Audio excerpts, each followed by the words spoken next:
Welcome back to my channel আম্মিজা and আলিফাস আম্মু। আশা করি আপনারা সবাই ভালো আছেন। আবার চলে এলাম নতুন একটা ব্লগ নিয়ে। আর আজকে আমরা যেখানে যাচ্ছি সেটা হলো ভজহরি মান্না।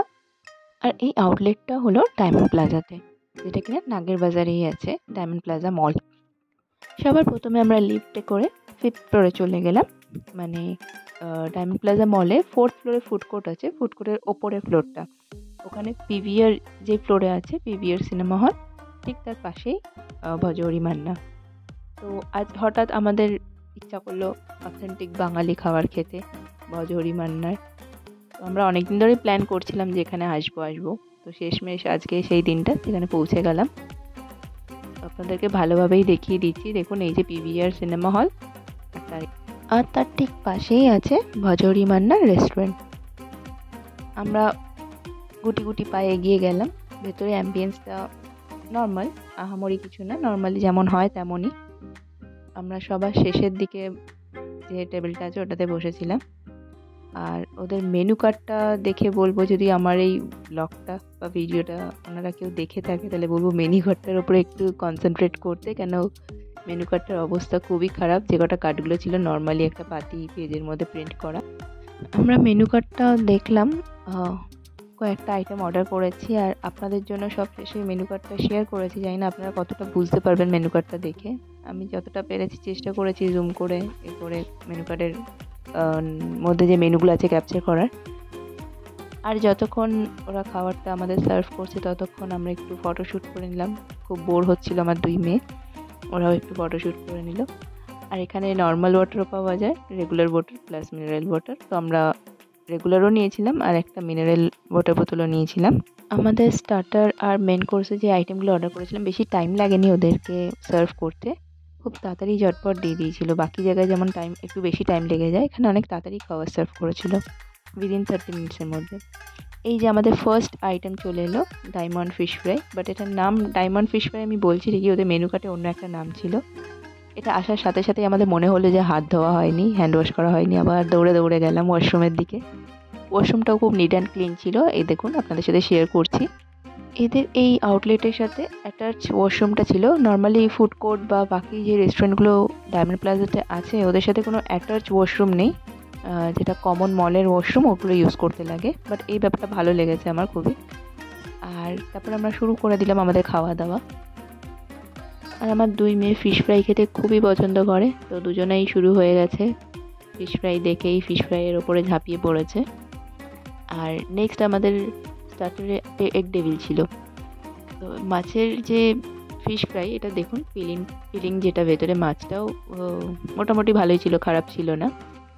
খেতেও খুব একটা বলবো না খারাপ, যেমন হয় তেমনই খেতে ছিল, অ্যাভারেজ ছিল। আর আমার তো এগ ডেভিলটা খুবই ভালো লেগেছে। সাইজটা যেমন বড়, খেতেও অনেক টেস্টি ছিল। আর ব্যাপারটা হচ্ছে পুরো একটা আস্ত ডিমের ছিল এটা। নর্মালি এগ ডেভিল আমি দেখি ম্যাক্সিমাম জায়গায় অর্ধেক ডিম থাকে, তো এখানে আর সাথে তো কাসুন্দি দিয়েছিল।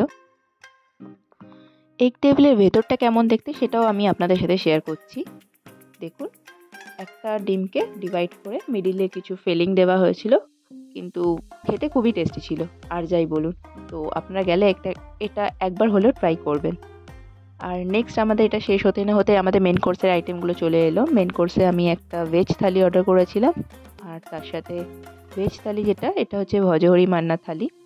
আর তার সাথে একটা রাইস ছিল আর ডাব চিংড়ি ছিল। তো ভেজ থালিতে কী কী আছে সেটা আপনাদেরকে বলে দিই। লুচি, ডাল, ভাত, আলু ভাজা, শুক্তো, আলু পোস্ত দিয়ে ঝিঙে, আর মোচার ঘন্ট, যেটা খেতে খুবই টেস্টি ছিল। আর ডেজার্টের চাটনি, মিষ্টি দই আর একটা সন্দেশ। আর সবার প্রথমে গন্ধরাজ লেবু আর লঙ্কা দিয়েছিল, সেটা তো বলতেই ভুলে গেছিলাম। আর এবারে এটা দেখতে পাচ্ছেন ডাব চিংড়ি, যেটা আমাদের আজকের লাঞ্চের শো স্টপার। তারপরে আর কে ওয়েট করে, আমরাও তাড়াতাড়ি খাওয়া দাওয়া শুরু করে দিলাম মেন কোর্সটা। আর এখানে একটা ব্যাপার ভালো লাগলো, আমার যেহেতু থালি ছিল, আমারটা তো কাঁসার প্লেটে এসেছে, আর বাকি যে প্লেটগুলো সার্ভ দিয়েছিল তার উপরে কলা পাতা ছিল, তো ওটাও খুব ভালো লাগছিলো দেখতে। আর এই যে আপনাদেরকে দেখাচ্ছি, আমাদের যে ডাব চিংড়ি ছিল, সেই চিংড়ি মাছের সাইজটা 1 পিস ছিল। তো কালারটাও খুব সুন্দর হয়েছে, দেখতে সুন্দর লাগছিল আর খেতেও খুব টেস্টি ছিল।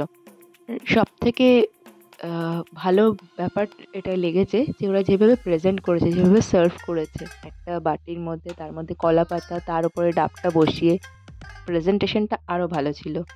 যতটা না খাবারগুলো টেস্টি হয়েছে তার থেকে প্রেজেন্টেশনগুলো আরও বেশি। তো এইভাবেই আমরা সবাই মিলেমিশে ভাগ করে খাওয়ার পরে এই যে শেষের দিকে এখন আমাদের খাওয়া দাওয়া। তাই আর দেরি না করে আমি সবসময় যেটা সব শেষে বলে থাকি সেটাই বলছি। যদি আপনাদের আমার এই আজকের ব্লগটা ভালো লেগে থাকে তাহলে লাইক, কমেন্ট, শেয়ার আর সাবস্ক্রাইব করতে ভুলবেন না। আর যারা ফেসবুক পেজ থেকে দেখছেন আমার পেজটাকে লাইক করে ফলো করতে ভুলবেন না। আর তারপরে এই যে আমাদের শেষমেশ খাওয়া দাওয়া শেষ হয়ে গেল, আর আমার মেয়েটা তো যেখানেই পাচ্ছে উঠে যাচ্ছে। ওর নিজের টেবিলে তো উঠে বসেও ছিল অনেকক্ষণ, ওই টেবিলটা এখন পুরো অবস্থা খারাপ করে দিয়ে এখন এই টেবিলে উঠে বসেছে। আর এই যে আমাদের বিলটাও চলে এসেছে, 1590 আমাদের বিল এসেছে, সেটাও শেয়ার করলাম আপনাদের সাথে। পুরো ব্লগটা দেখার জন্য আপনাদের অসংখ্য ধন্যবাদ। আবার দেখা হবে অন্য কোনো একটা ব্লগে। ততদিন ভালো থাকবেন, সুস্থ থাকবেন। Thank you.